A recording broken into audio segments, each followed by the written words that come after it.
दोस्तों पिछले 24 घंटों के दौरान पाकिस्तान क्रिकेट टीम को दो बहुत बड़े झटके लगे हैं और पाकिस्तानी क्रिकेट टीम को दो बहुत बड़े नुकसानात उठाने पड़ गए हैं। दोस्तों सबसे पहले फखर जमान की बात हम करेंगे। फखर जमान का इस मुहलिक वबा का टेस्ट पॉजिटिव आया है और वो न्यूजीलैंड के खिलाफ दौरे से बाहर निकल चुके हैं। दोस्तों फखर जमान जो कि पाकिस्तानी ओपनर है वो न्यूजीलैंड के खिलाफ और इंग्लैंड के खिलाफ काफी अच्छी बैटिंग करते हैं और उसके बाद इसका ये मुहलिक वबा का टेस्ट पॉजिटिव आने के बाद वो न्यूजीलैंड के खिलाफ सीरीज से बाहर हो चुके हैं।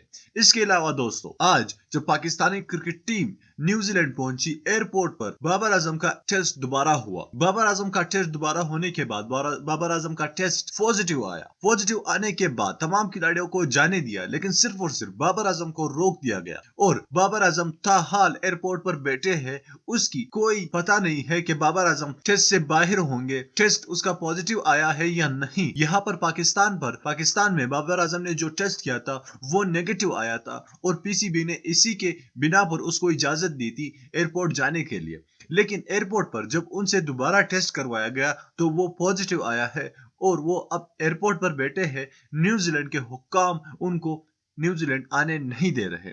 अब ये बाबर आजम के खिलाफ कोई साजिश लगती है या उसका टेस्ट गलत आया है।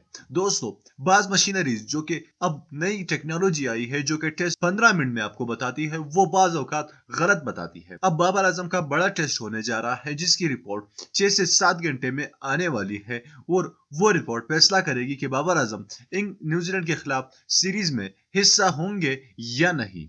दोस्तों रिपोर्ट आने के बाद ही पता चलेगा कि बाबर आजम जाएंगे या नहीं। फिलहाल तो कुछ पता नहीं है।